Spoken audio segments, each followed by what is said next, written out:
Praise the lord. Hallelujah. ప్రభు అయిన యేసుక్రీస్తు నామమున పేరిట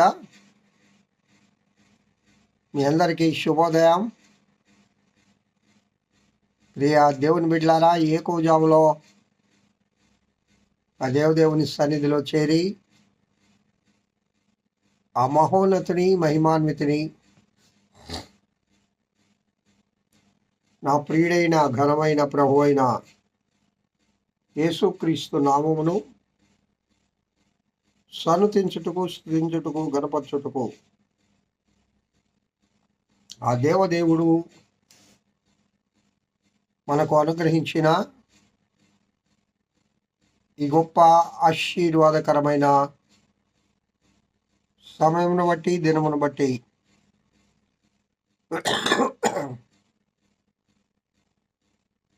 ఆ దేవదేవునికి స్తుతి స్తోత్రములు చెల్లిస్తూ ఉన్నాను.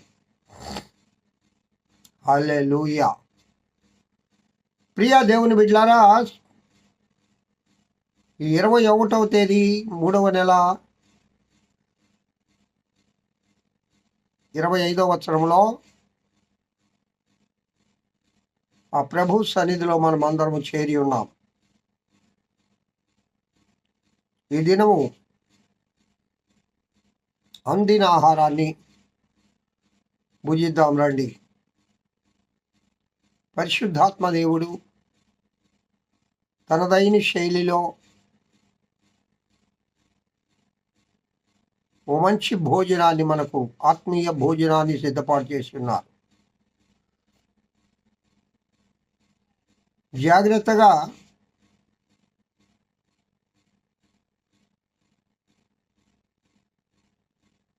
ఈ యొక్క దేవుని వాక్యమును వినాలని ప్రేమతో మీకు నేను తెలియజేసుకుంటూ ఉన్నాను. పరమగీత ప్రసంగ వాహిని అనే ఒక గంభీరమైన అంశాన్ని గురించి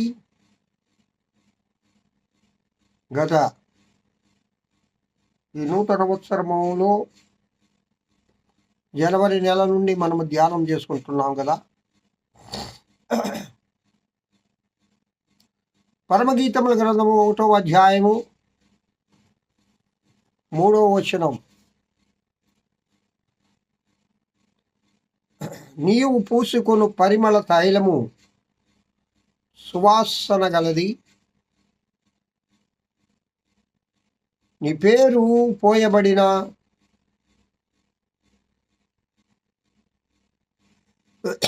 పరిమళ తైలముతో సమానము.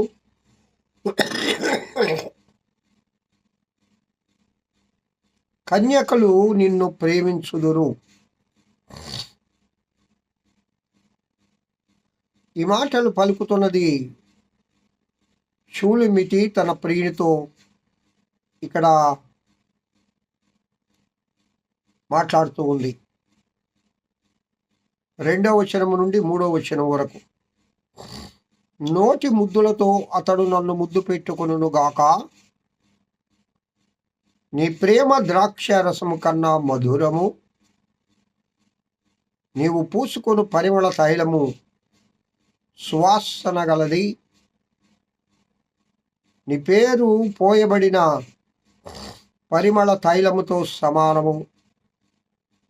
కన్యకలు నిన్ను ప్రేమించుదురు. ప్రియుల దేవుని పేరు, ఆయన పేరు, ఆయన నామములు నిన్నటి దినం వరకు 101 నామములు బైబిల్ గ్రంథంలో ఉన్నవని వచ్చిన ఆధారంగా మనము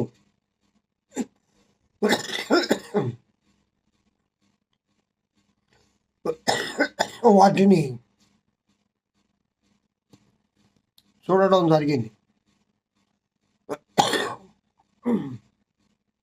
ఏ అధ్యాయంలో, ఏ వచనంలో యేసుక్రీస్తు ప్రభు కలిగిన నామములు ఉన్నవో మనం టూకీగా చూసుకున్నాం. వాటిని వివరించుకోలేదు.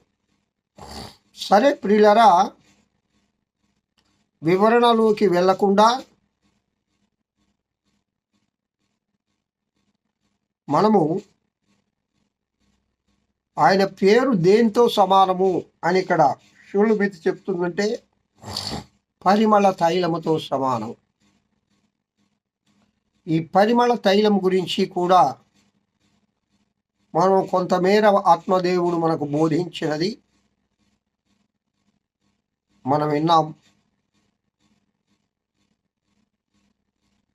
పరిమళ తైలము సువాసన గలది. ఈ పరిమళ తైలము అభిషేక తైలము, ఆత్మీయ తైలము, ఆనంద తైలము, సంతోష తైలము, ఈ రకంగా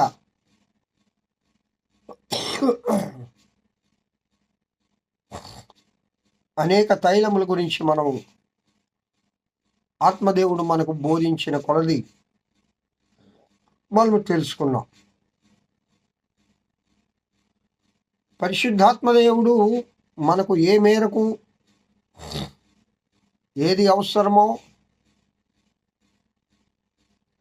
ఆయన బోధించినంత వరకు మాత్రమే, ఆయన ఆలోచనల మేరకు మాత్రమే ప్రార్థనాపూర్వకంగా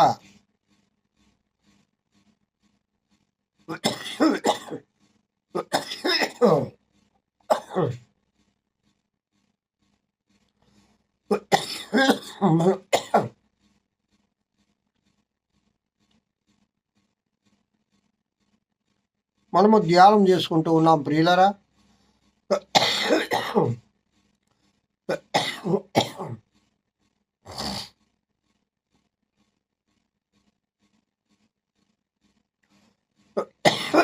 పరిమళ తైలముతో సమానమైనది ఆయన పేరు.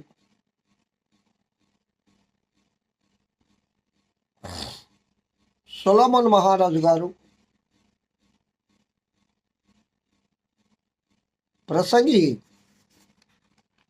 గ్రంథంలో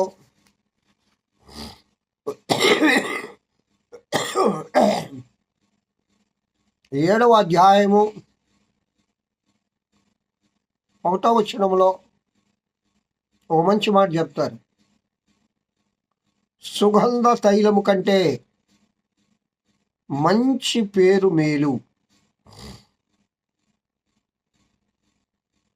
సుగంధ తైలము కంటే మంచి పేరు మేలు అని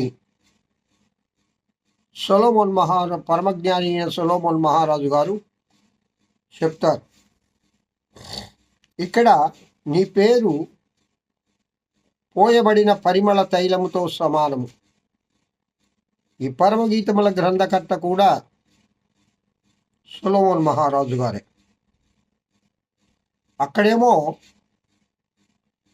సుగంధ తైలము కంటే మంచి పేరు మేలు అంటాడు.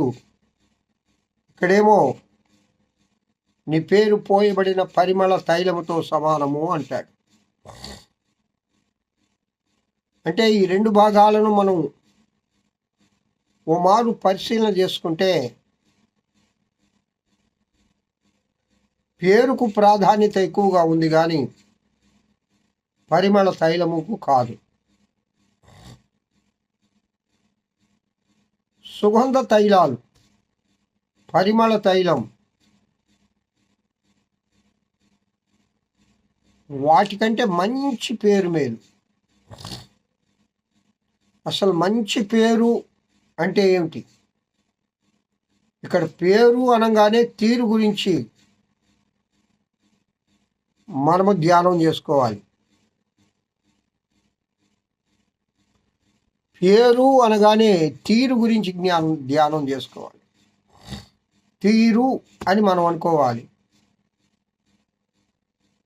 సుగంధ తైలము కంటే మంచి తీరు మేలు. తీరు అంటే ప్రవర్తన.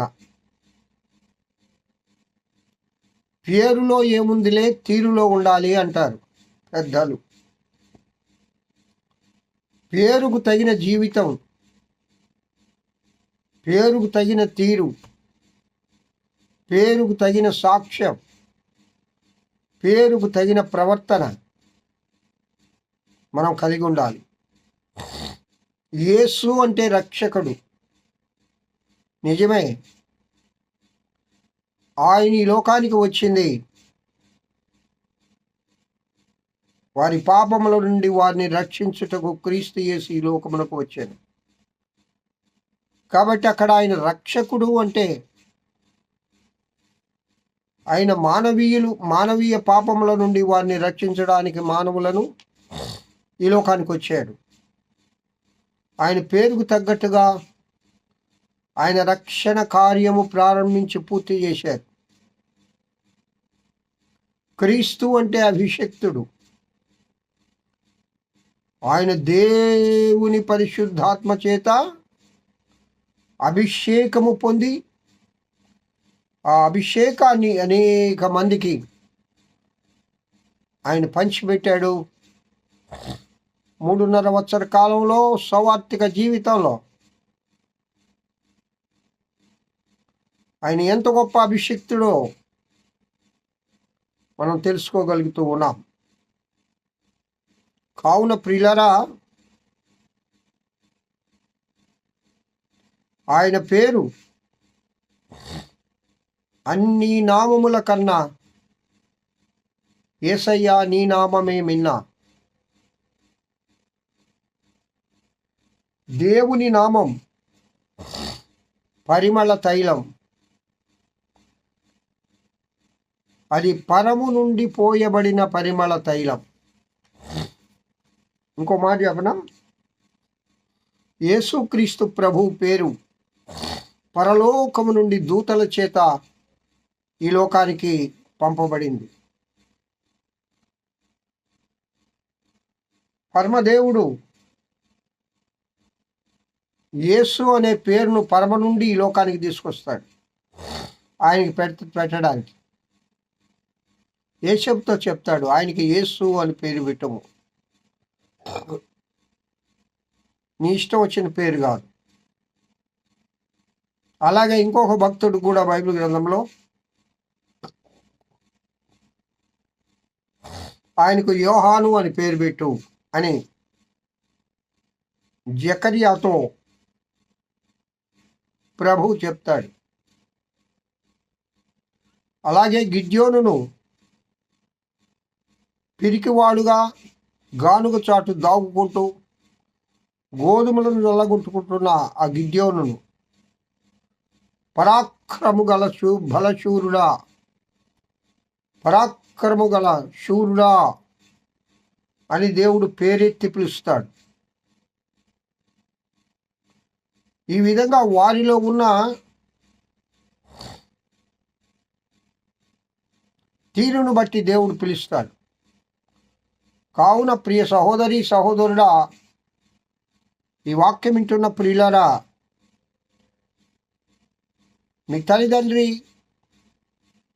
ప్రార్థించి దైవజనుని యొక్క ప్రార్థనతో ఒక పేరు ఈ లోకంలో నీకు పెట్టారు. ఆ పేరుకు తగిన తీరు నీకుందా? యేసుక్రీస్తు ప్రభువు గుణలక్షణాలు 101 ఉన్నాయి. ఆ 101 గుణలక్షణాలకు సంబంధించి ఆయనకు పేర్లు పెట్టబడ్డాయి. అలాగే నీ గుణలక్షణాలకు తగిన విధంగా నీకు పెట్టబడిన పేరు ఉందా, లేక ఆ పేరుకు తగిన గుణలక్షణాలతో నువ్వు ప్రవర్తిస్తూ ఉన్నావా? దేవుని నామమునకు మహిమకరంగా లోకంలో జీవించగలుగుతూ ఉన్నావా? హల్లెలూయా.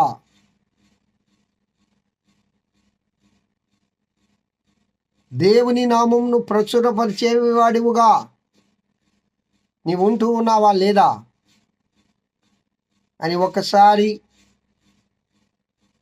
మనల్ని మనం పరిశీలన చేసుకుందాం ప్రియులారా. నీ పేరు పోయబడిన పరిమళ తైలముతో సమానం. కావున యేసుక్రీస్తు పేరుకు తగ్గట్టుగా జీవించాడు. మహిమాన్వితుడా మహోన్నతుడుగా ఆయన ఇప్పటికీ జీవిస్తూ ఉన్నాడు. Ever lasting live. ఆయన నిత్య జీవము కలిగిన వాడు, మనందరికీ నిత్య జీవం ఇచ్చేవాడు. క్రీస్తు మార్గము అంత గొప్ప మార్గము. కావున ప్రియ దేవుని బిడ్డలారా, మన తల్లిదండ్రులు లేక దైవజనులు లేక ప్రభువు వారు పరిశుద్ధాత్ముని యొక్క ఆలోచన మేరకు పెట్టిన నీ పేరు ప్రకారం నీవు జీవిస్తూ ఆ దేవదేవుని నామమునకు మహిమకరంగా లోకంలో వాడబడదువుగాక. ఆమేన్. దేవుడి వాక్యము దీవించి ఆశీర్వదించునుగాక. రేపటి దినము కన్యకలు నిన్ను ప్రేమించుదురు అనే ఈ వాక్యాన్ని ధ్యానం చేసుకుందాము. మహోన్నతుడ స్తోత్రం. ఈ వాక్యం వింటున్న బిడ్డలందరినీ దీవించి ఆశీర్వదించమని యేసు నామం పేట వేడుకొంచున్నాను తండ్రి. ఆమేన్. Have a good day. ఈ దినమెల్లా ఆ దేవదేవుని కృపాక్షేమములే మీ వెంట వచ్చునుగాక. హల్లెలూయా.